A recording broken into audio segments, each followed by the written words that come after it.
Constructing your life is about much more than just building a bank account. Each week, join real estate entrepreneur and mindset coach Austin Linney as he interviews guests who are constructing their dream lives and impacting the world around them on a daily basis. If you're an entrepreneur or wanting to start a business, or you just want to hear motivating stories of how others have overcome the odds, you are in the right place. And now for your host, Austin Linney. Guys, welcome back to Construct Your Life. So not only has she come off of her ivory tower to come down and talk to us little folks, sorry, I had to give her a little hard time, but it's her birthday today. I get her on my birthday, Mandy. You know, I was thinking when I first got into so it's been almost 5 years now. And you know, you and I were doing a lot of podcasts together, and I feel like it was like, who were those people? Like, I think to myself, I'm like, who were those people? Like, I remember you were like thinking about quitting your job. You were on the path for it. Now you quit your job, and now all these things have happened for you.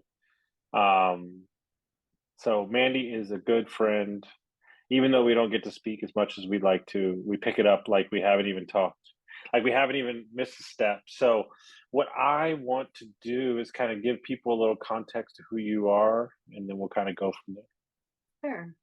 I feel like we've grown up together, you know, like we're venturing into this entrepreneurial stuff kind of all at the same time. And you were my brother through it all. I want to share something with you, because the person I'm interviewing after you is another friend, a woman-owned business who I admire.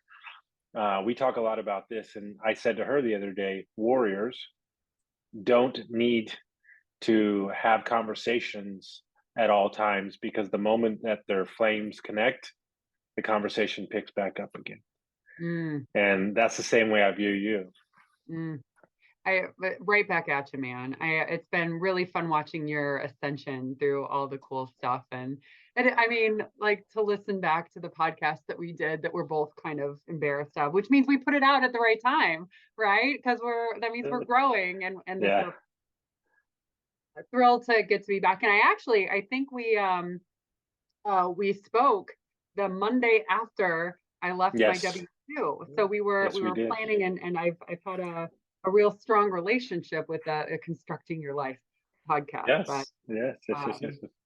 a little background is what you asked for. I'm Mandy McAllister. I spent the bulk of my career in medical device sales, and I realized that there was more to life than chasing my tail for a commission check, and doubled down on multifamily real estate. I specialize really in small multis, 4 units to 50 units is the bulk of my portfolio, and realized if I just paid attention to that enough, I would have a floor of income that would exceed what it cost me to live my life. And then I could make choices for what to do with my time. So I doubled down on that, and then bought my way out of my W-2 and joined this group called GoBundance Women to have like-minded women around me who also own businesses. And then because I had this space in my life, they said, "Hey, Mandy, do you want to serve as CEO?" And I said, "Me? Really?" So anyway, now I have this huge, once in a lifetime opportunity to get to serve this community that has meant so much to me, of GoBundance Women. So it's something interesting there that I don't think a lot of people pick up on all the time. There's too many people that create dreams and goals to get to the place they want to be 20 years from now, instead of, I'm not saying that you did this on purpose, but to create, like you said, a floor of income, so that the options that you pick from are based on what you want, not what's presented in front of you. Exactly. So my whole idea in multifamily, and if you are a multifamily investor, and we talked about getting bored with real estate, but if you're a multifamily investor, you're probably drawn to, or all of the content that's out there is syndicators. And syndicators have to be loud because syndicators need your money. But the way billionaires invest is they buy for their own account. So, coming up with all of these, aspiring syndicators, you only own like a few percentages of the deals that you're doing. You don't own the bulk of the cash flow, and you end up chasing another tail because you need that acquisition fee, that disposition fee, to be able to live your life. But if you have a floor of income that's coming in, then you get to only do deals that you think are really good deals. You don't have to do a deal because you got to feed your kids, you know? Yeah. So end of Well, the day. I've worked on some things since you and I have last met, and this is the concept of called stair-step thinking. Is that so? You're getting to the step, right? What does it say? The thing that I wrote down that I was gonna say was it's like walking down a flight of stairs. I literally wrote down stairs because it can be dark and you just need to get to the next stair, and then you'll be able to figure out what's right past it. So what feels right in the moment? I'm interested to know your two Well, cents. well, that is my theory on mindset, just in general, and goals, is that your goals, you've already know this, but your goals are only a representation of how you view your past self, right? So meaning that in the moment when you say I want to get to 10K a month, I want to get to 20K a month. Well, when you get to 10K a month, maybe you don't want to get to 20K a month, right? We don't know. So we create these false narratives in our mind, right? I remember this guy, extremely wealthy guy that I met, who was making about 400 grand a month. He said, Austin, I could tell you what 8 grand a month feels like. He's like, I could tell you because I lived it for 8 years. He's like, I could tell you what it felt like. He goes, I can tell you what it smells like. I can tell you what I felt.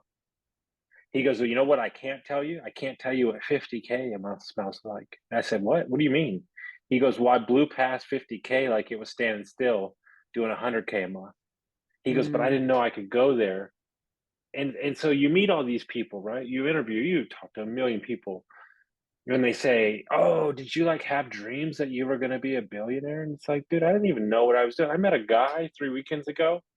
We went up and flew in Russian MiG fighter jets, which was a ridiculous experience. And we're sitting there talking to him, just a good old boy, ex-military special forces. He's like, oh yeah. He's like, ooh. He's like, yeah, it's been kind of a long couple months. He's like, my companies go public next week. And I'm like, oh no, cool. Congrats, man. Like how much is that going to be worth? He's like, I don't know, like a couple billion. And I was like, excuse me? And he's like, yeah. He's like, well, here's the deal. You ready for it? I'm gonna give you the business lesson of a lifetime. He's like, I started out trying to make $100,000. And then when I made $100,000, I tried to make $1,000,000. When I made $1,000,000, I made $5 million. When I made 5 million, I made 10 million. And oh, here we are. He goes, there's the lesson.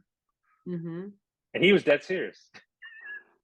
I think the thing that I keep learning, the more and more people that I meet, we had Jeff Hoffman, the guy who started Priceline.com. If you don't know this man, Google him because his heart is beyond anything I've ever seen. He's such like a servant leader, but the people are just people, and the best and the brightest and the most successful are usually the ones with the best hearts and the most commitment to truth. Because usually in business, the thing that keeps you from going to whatever level you want to go to is the thing that you're not giving truth to. Like if you don't like paying attention to bookkeeping or your accounting or whatever, like it's because of that you're not succeeding. If you don't like selling and you're not selling, it's because of that you are holding yourself back. So what thing can you give more truth to? And that will propel you to a next level. And what I realized through coaching, through deep personal development, is I had a weird relationship with money, and I would just out earn my concerns with it. But that doesn't work in a business. You can't so for all I'm learning right now is corporate finance and P&Ls, and because we're selling in businesses, you need to know the numbers in and out. So you can't just say this is okay. And I'm not saying you got to be the expert of it, but you got to at least have your feet on the ground, understanding hey, look, we can have crazy top line revenue, but if there's no margins, it doesn't mean you can spend every penny. You know how many businesses are out there that do crazy top line revenue but make 3% net margins? And I don't want anything to do with that. One thing goes sideways and you're just like, oh, this is going to be a bad. Exactly. It's how much comfort can I build in? How much wiggle room can I build in? There's actually I'm part of a motel deal that I'm trying to get out of because we just don't have a really great handle on what the numbers are, and I can't get my hands around it enough for the team to make it work. So it's time to exit. You can spend $122,000 in 8 months. If you bring in that much, you can spend that much. I know that for certain. Mm-hmm. So when you left your job to as you sit today, um, what are the things that make you happy that you didn't? I'm trying to ask a question that you don't normally get.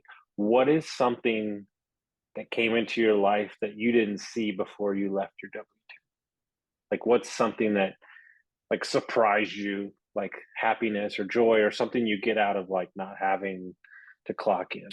So my big why was I wanted to be the mom who got to go on field trips with my kid, and Mm-hmm. that is absolutely something that I get to do today. So actually in a couple days I get to be the mom for Halloween, which is going to be super cool. So that knowing I wanted flexibility with my time, that I didn't have to report anywhere or be at someone's beck and call. It's a funny thing because I chose not to go to medical school because I didn't want to be on call. And then I ascended the medical device sales ladder enough that I freaking ended up on call. The universe has a real strong sense of irony. So the chance to just do what feels interesting. Like for instance, now number one, having space to take this job serving GoBundance Women would never have been an option if I was in the W-2 still clocking in, clocking out, chasing cases. But in real estate investing, I had this chance now to pivot that if I'm going to buy at a 4 cap, because the market, the cap rates have been compressed so much that just the math on that is if I'm going to buy a deal at a 4 cap, I'm basically paying $25 for $1 of cash flow. If I'm going to buy a car wash, it'll cost me $2 or $3 for that $1 of cash flow. So, kind of putting that idea into work is not something I could have done if I had a W-2, in my opinion, because it requires a little more hands-on. So next week we close on a car wash. And is that opportunity or the option of that opportunity presented you from the group, or was it the market and real estate and the trends that you're seeing in the deals that you looked outwards? Kind of looking at, okay, what's next? I had this floor of income. I'm not a person who sits on her hands well. And recognizing that the type of deal I like to do with a wide delta of potential economic vacancy, just it wasn't presenting itself. And rather than hit my head against a wall, I looked at the women around me. We talked about my BFF, Chrissy Myers. She's accidental CEO She's of like on. 3 companies. Yeah, she's on next week. Yeah. You know what? You know what we talk about? She's What? the first person that made me feel comfortable. Because I like doing turnaround. I like getting messy. She's like, "Oh, Austin, I love like a fucked up situation," and I just put all the pieces together, and I'm like, "Oh my god!" Like finally, She's I a met fixer. somebody. Yeah, she's a This fixer. Yeah. woman, I've never felt more seen and heard by a human, and just the way she provides clarity into messy situations. It's a clear path out, right? And everybody's creating certainty. Everybody needs that clarity, and it's incumbent on the leader. The best leaders create the most certainty, and that's my girl Chrissy. So being around her and other women, one of the things that's kind of all the rage in GoBundance Women is buying businesses. So, we underwrite them. We talk about passive investments. We talk about a lot, like a bunch of women bought cleaning companies, exterior, interior, whatever. So I wanted something with few employees. So that's the beauty of multifamily is you rely on a third party manager. You don't need full on employees. So I decided either car wash or laundromat, kind of ran down both rabbit holes and found a car wash that made sense 15 minutes for me. So it presented itself because I was looking for it, because you don't get what you don't look for. So I was looking for those 2 things and found one. I love that. I mean, there's a guy I just interviewed. He's on Twitter. I think he's the car wash guy. He had owned some businesses, and he said, "Holy crap!" He started looking at these, and they bought a couple of these, and he's like, "Dude, the forced appreciation / revenue just by tweaking a couple things, he loves it."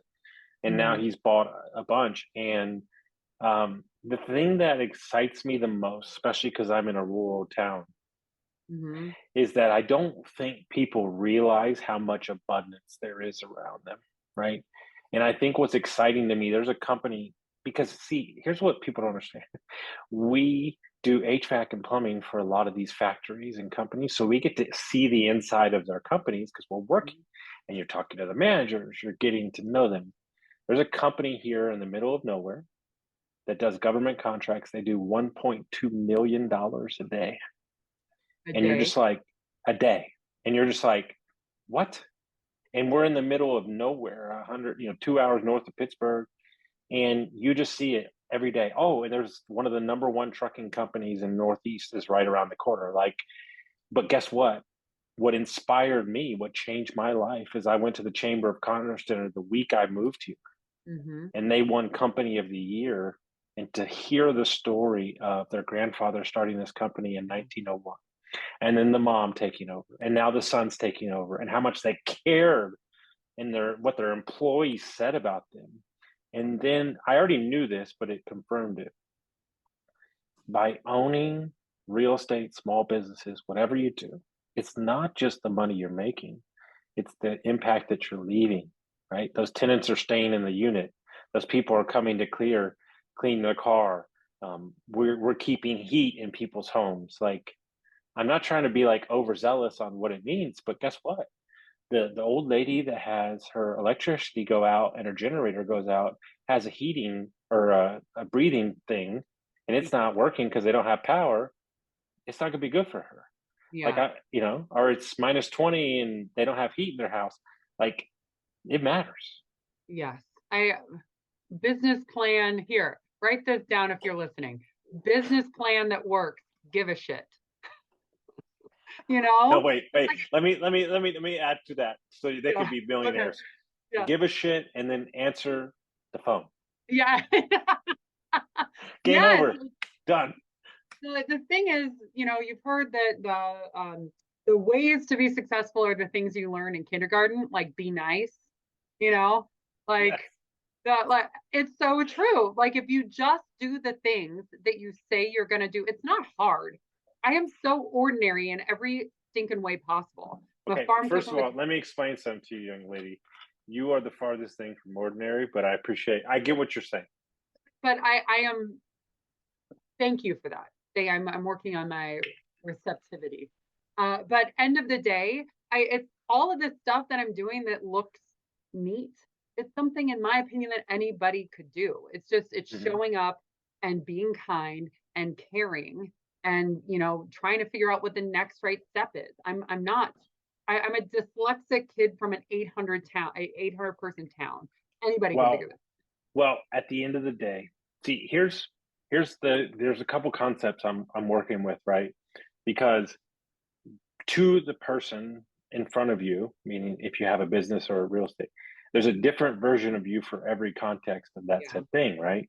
So with the other owners, there's a position, then CEO, then the management, then the employees, then the customers. There's all these different things. And I think the number one issue that people run into is they try to treat all five of those scenarios in the same thing.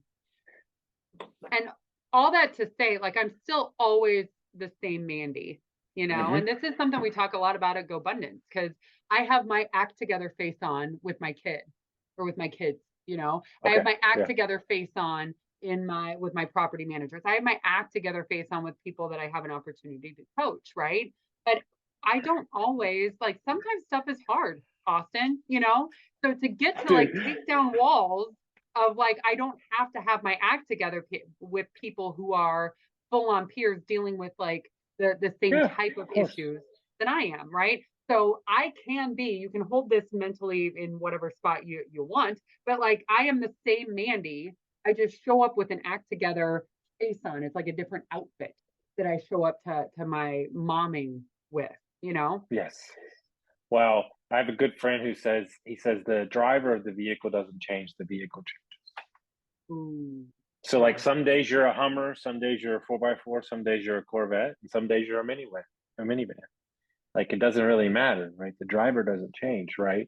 And my joke to this is like, I have good friends that I graduated high school with. One manages $5 billion, the other gives $1 billion or $500 million loans, and I've smoked weed with them out of an apple. Like, it's like, hey, you remember that was you? Like, we were partying all night on the beach, and like now you do this. Like, if your clients only knew that like you were a lunatic at 18, right? But I say that to like make them humble and to not realize that they don't need to take themselves too seriously, right? Because Yeah. they get so stressed out, right? It's high finance, it's Yeah. crazy shit, it's very stressful.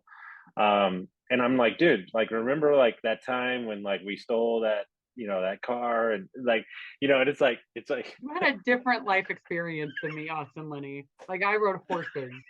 I baled hay, you know? listen, I was bored, okay? Shit happens. And but but Um, what you said was perfect. Like, remember the tips of being in the kindergarten yeah. and do those things. So the number one thing I do with clients, the number one thing, if they're like truly stuck, like just like can't break it, is what did you like to do as a kid? Mm, Because it all comes back around.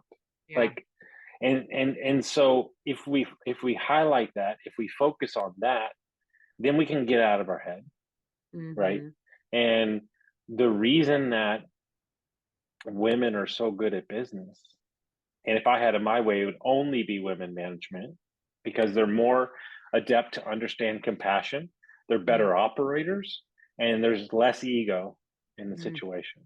That, I have this interesting kind of ruminating idea is, women weren't in business when capitalism started, right? It was the Mm-hmm. women stayed home with the kids. And so the way business has evolved is with a masculine energy at the forefront. Mm-hmm. And the thing that allowed us to really take off is women came into the workforce, so more bodies, more hours worked, right? So of course GDP went up because more people were doing more things. Well, the thing that we have in the kind of the unexplored, uh, pioneering area of business is the feminine energy stuff. We Okay. haven't led with empathy in the way until now, right? So the Mm-hmm. unexplored, take us to the next level thing is the Wow. feminine energy stuff, you You're know? gonna love this. So I have a friend who is a high level coach, very popular, and I don't know why we're talking about so much drugs today, but it is what it is. So he is a weed integration coach. So he teaches people to how to integrate weed to break through and stuff like that. But he tells me this thing that's so amazing, and hear me out. He said, if you look at society on a scale, and he goes, I'll go back to the 1950s, and you follow it along. He's like, we were peace, love, and we dialed into the Mayan culture, and we were all about empathy and feet and love and dance and all that thing.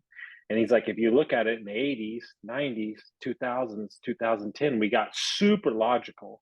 Mm-hmm. It's, oh my God, we can't have that. Now we're like super logical. He said, now if you watch business, it's swinging back the other way. Yeah.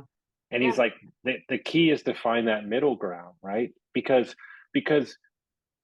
inside of me, there is a warrior, but there's also a soft, I can listen and I can help you through addiction and all these things. And for me personally, I am working more in my feminine to heal those wounds. And that's what I've been working on since my divorce, is that kind of side of me, because I didn't have it.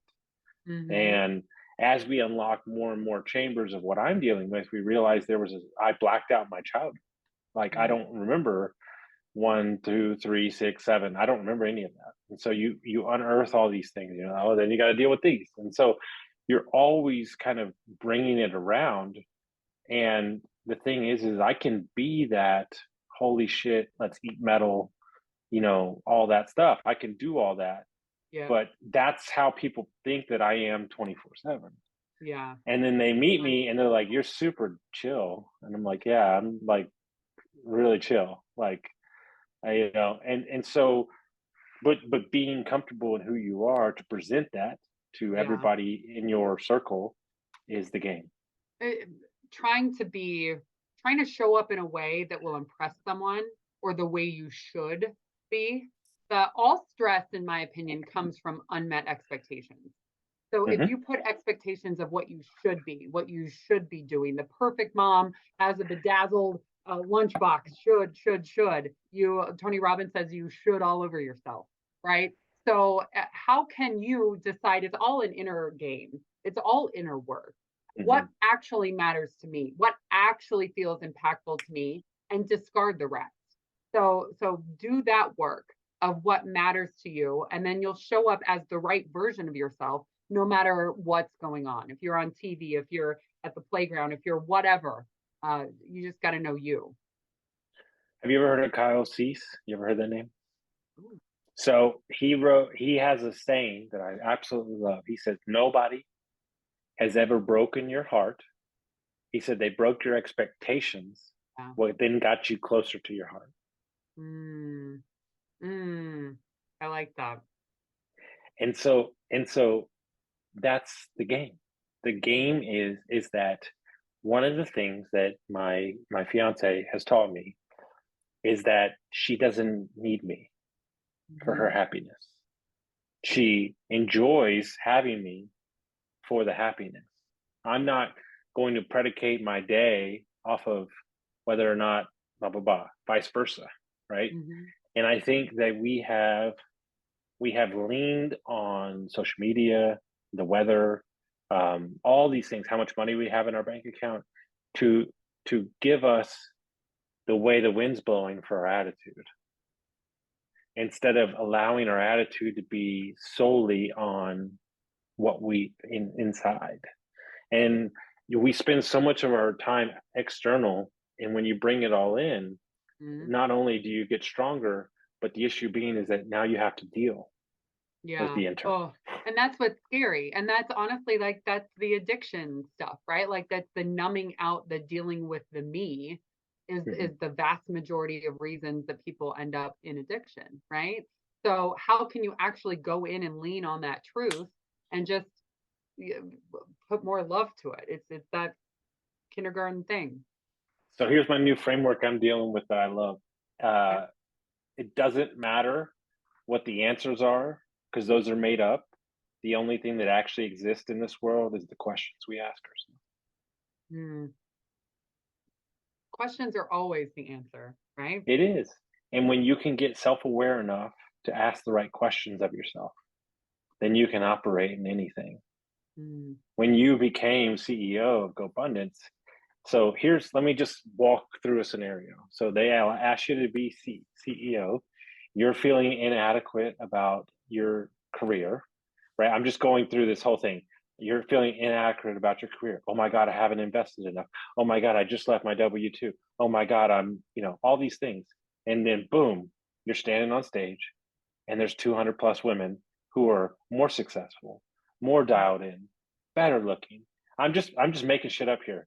But I'm sure all these things are running through your fucking head. It's like, holy shit, now I got to go lead these women? Yes. Well, and I operate in this like vacuum. Like I'm in my basement office and I do all these things that I feel like are going to move us in a direction where our superpower at GoBundance Women is we create connection. So the question I ask myself, that is our superpower as a business. How do I help create that connection easier, faster, and more frequent for my members, right? So I'm solving that problem, which I believe is the North Star of this business, in a vacuum. And it's not until I get in places like our big retreat, where we just were in Orlando, where I see the fruits of my labor paying off, that I get a high five, that, that app where we're putting everything all in one place, that is really helping my life. Amazing, So feedback matters. I made a joke this morning. I've got 47 employees. We'll double revenue this year. All the things, right? It's all bad. It's all good. It doesn't matter. But I said my only, like, all these things I'm doing, there's 75 moving parts per day. People all over the county doing work in old people's homes, young people's homes, commercial contracts. Does this person show up? Does this part here? All these fucking things, these crazy ass shit, supply chain, all this stuff, right? Do we have money? Do we not have money? Blah, blah, blah. Send money over here, blah, blah. And the only thing I have to quantify whether or not we're doing is a fucking 3 sentence review on fucking Google and a fucking check that comes in. And that's how I get to decide whether or Yes. not we're doing anything. That you've got to get to the core. You've got to get to what was the podcast I listened to where it was it's some like Nobel Prize winning whatever. If you get to the seventh level, it's not the guy in the ivory tower. It's not like the people who report up to him. You got to go to the person who's working levels below the guy that's in the ivory tower to be able to see what's actually happening, to be able to figure out what the actual problem is, right? So if you are someone who owns businesses, how can you get as close to ground level as possible to really see what's going on, to get that feedback in a way that you know if your big decisions are hitting. So good. And so you just had your big retreat. And what was the biggest takeaways for you after all the speakers and all the events? People are just people, man. You know, like we had Dr. Shafali. She's been on Oprah's Super Soul Sunday dozens of times. Sweet, kind, had done the inner work. She is so compelling because she's done the inner work. Lisa Bilyeu, she and her husband Tom started Quest Bars, sold it for $1 billion. She is so compelling because she did the inner work. Jeff Hoffman, another billionaire, started the kiosks at airports. And now, I mean, what makes him so amazing, you'll like this. He was driving to talk to us. He's like, yeah, I was just on the phone with Pitbull and I was telling him all about GoBundance Women. I'm like, the level of name drop out of this man, it's just like, that's my friend Pitbull, you know? Anyway, but the reason he's so compelling and so powerful in the efforts that he has, no matter what it is because he's done the inner work and he's committed to doing the truthful thing. So how much certainty, how much clarity, how much truth can you get to, and can you do it in a way that aligns with who you are? Every single huge speaker. Oh, and Amanda Holmes spoke too. So by the way, thank you for that introduction. She is an incredible. What I do. Right? She's the best, man. Oh my gosh. You know what's interesting about her? She comes off, and she is. I'm not saying she isn't, but she comes off as such a sweet. She's a savage. But the thing is, if you've done the inner work, and that is who she is, she's sweet and she's committed to truth, and she just delivers this like mic drop bomb of knowledge 6 ways to Sunday. And just Did she tell you that she shaved her head 3 times so she didn't have any ego about her beauty? And she's stunning too. I know. Did not know it's that. Just it's such a wild concept, right? To think that there's so many things that hold us back, invisible or visible. And when we remove them, we show us who we really are. And I'll use a smaller example. If you ever want to feel how you feel about food, like this fucked up shit in your head, fast for a couple days and see what's said in between the ears, and you're like, ooh, wow. It's amazing what it teaches you is how subconsciously we eat, right? Yeah. And it's not even that you're actually hungry, but the act of eating is what you miss. Like, and so you're like, oh my God, like this is a whole thing, right? And so you keep going back to the same thing. We have to do the inner work because your business, your income, your personal relationships will only scale to how much work you've done inside. 100%. And I get to go do Tony Robbins' Unleash the Power Within live in person in a couple of weeks. Have you ever done that before? I've done it as a participant in 2017, and then I volunteered at like 3 of them. So I haven't been on the participant side in like 5 years. So I'm incredibly excited to put in the work, you know, to ask the hard questions, to do like I feel like just to kind of back up, I feel like a lot of podcasts I end up talking, I'm like, oh, I used to be poor, but now I'm rich. Like there's nothing actionable in that. So if you're someone who hasn't done this inner work and this is woo-woo whatever. Like just figure out when you feel weird. Like just notice when you feel weird or anxious. Try to notice patterns around, like that's what we're talking about here, is Yeah. when you're not behaving in a way that aligns with what you want out of your life. Notice what's going on and try to figure out your why, that you keep doing that coping mechanism in a way that doesn't align with where you want to go. Like that is what I call inner work. Well, it's funny. I'm going to put it into context. I had a young client this morning. He's a killer. He's amazing. He's starting to build something that's going to be his long-term wealth machine. And I said, I want you to realize that everything you're deciding to step into, the next thing, all these things, these are short-term situations that you're behaving because you need the money to leave your W-2. I said, while that's great, I said, is this something that you'll be doing in 2 to 3 years? Well, no. Well, then why do it? Yeah. And so he's like, I know, but I need this. And I was like, yeah, no. I get that. But you're 27 and I'm trying to build you into a fucking wealth creation machine that has all the freedom in the world.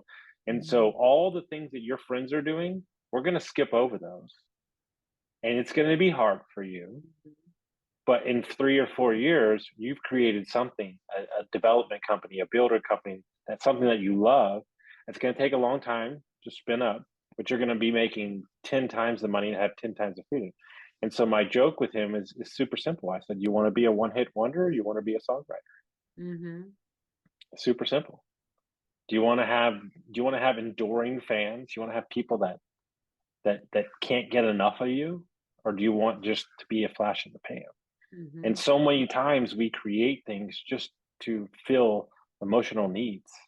I need the money to get to here instead of like truly looking at the big vision. That's very The Road Less Stupid. Have you read that? Keith I have Cunningham? not, but it's been recommended many a time. Yeah. But the whole crux of that, if you want the Cliff's Notes, is spend some time thinking. Like what's going to get me further down the road, rather than just reactionary. Like bake into your day time for thinking. No, I read this quote this morning from Peter Thiel. He said the first step to thinking clearly is to question what we think we know about the past.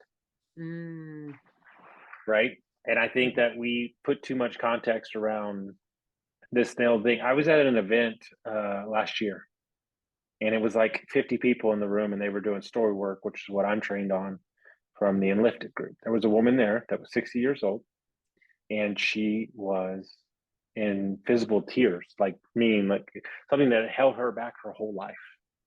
And it all stemmed from the first day of first grade. So you're talking about 55 years of pain and all this thing from something that happened the first day of school when she got embarrassed. And she's worked through it and she's great now. But what I'm saying is, like, where are the parts in your life that you've blocked off? Where are the parts that you've hidden? Go there, and you don't even know what you might want to do until you break down those walls. Love it. So if anybody is out there and they're looking to find out about GoBundance Women or find out about you, I'm not going to spill the beans. There's rumors that something's coming out in a couple months that I'm sure is going to be great, but I'll leave that for you to announce when it's time. So, well, the best way to figure out what's going on with me and GoBundance Women is my website is mandymcallister.com. There's my freebie that I talked about, the figuring out your what you need, what floor of income you need to feel financially free. I made a little calculator that really helped me. You'll find that on my website, and also we'll link you to GoBundanceWomen.com. So I will tell you this, guys, who's ever listening, there is no person that will get you more fired up, more excited about life than jumping on a call with Mandy. So trust me, everybody that I've ever met, I must have got 3 texts today, actually. Oh my God, Mandy's so amazing, blah, blah, blah, blah. So I'm so sick of hearing about how great she is, okay? But no, I'm just kidding. But she's absolutely amazing. It's so great to catch up with you. It's so great to Yeah. always connect with you. So guys, check out her website, check out GoBundance Women. And if you got some value from this, send it to a friend, and we'll see you next time.